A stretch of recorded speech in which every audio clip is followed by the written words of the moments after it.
Keberhasilan ahli Al-Quran itu adab. Buka Quran surah ke-35 ayat ke-32, paling kiri sebelah atas. Thumma awrathnal kitaba alladhina istafaina min ibadina. Kemudian kami wariskan Al-Quran itu kepada hamba-hamba yang kami pilih. Awas, ada yang rajin baca, one day one juz, one day one ayah, kan? One day one surah, dan seterusnya. Ada yang rajin menelaah, buka tafsir ini, tafsir itu. Ada yang rajin menghafalkan, ya, Masya Allah. Tapi maaf, apakah semua orang itu dianggap benar oleh Allah ketika berinteraksi dengan Al-Quran? Tidak. Ada 3 golongan. Faminhum zalimun li nafsi. Ada orang yang senang dengan Al-Quran tapi zalim orangnya. Rajin baca dia, rajin, tapi zalim, tidak mampu menempatkan ayat Quran sesuai dengan tempatnya. Apa? Zalim itu menempatkan sesuatu bukan pada tempatnya. Ini penghapus buat menghapus tulisan di papan tulis, asalnya begitu, tapi digunakan untuk melempar orang misalnya. Nah, itu zalim namanya. Gelas tuh fungsinya menampung air untuk minum. Gayung fungsinya untuk mandi. Ada orang minum pakai gayung, mandi pakai gelas. Itu zalim namanya.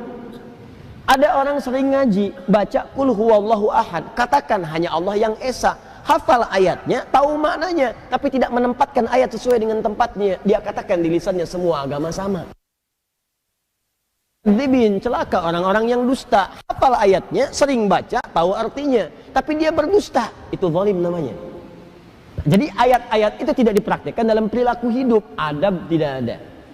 Wa minhum muqtasid, ada golongan kedua, meninggalkan sifat yang pertama, naik tingkat, tapi belum ada nilai kebaikan pada dirinya, hanya untuk dirinya saja. Muqtasid itu paket hemat. Jadi ahli Quran, kalau perilakunya nampak kegiatan sehari-hari sering mojok di masjid misalnya, atau dekat tiang-tiang nyandar, baca ngulang-ngulang hafalan, tapi kalau diminta, Mas bisa ngimamin, yang lain saja. Nah, itu paket hemat kata Quran. Hemat untuk dirinya, belum bisa diberikan pada yang lain.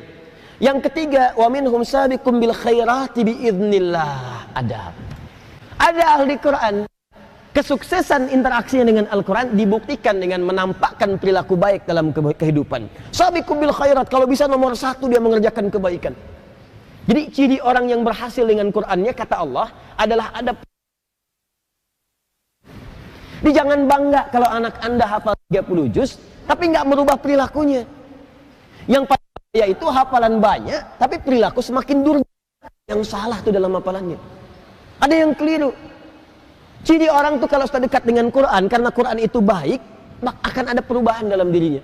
Minimal tuh sifatnya dulu lebih tenang, lebih terukur, lebih baik. Lama-lama jadi sikap, sopan, adabnya muncul. Kalau ada kebaikan pengen segera dikerjakan. Kalau lihat sampah di masjid pengen segera ngambil. Kalau lihat ini belum nyala pengen segera nyalakan. Kalau lihat saf kosong pengen ngejar safnya. Itu dorongan kebaikannya cepat sekali.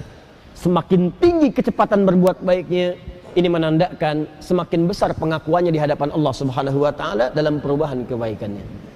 Jelas sampai sini? Baik.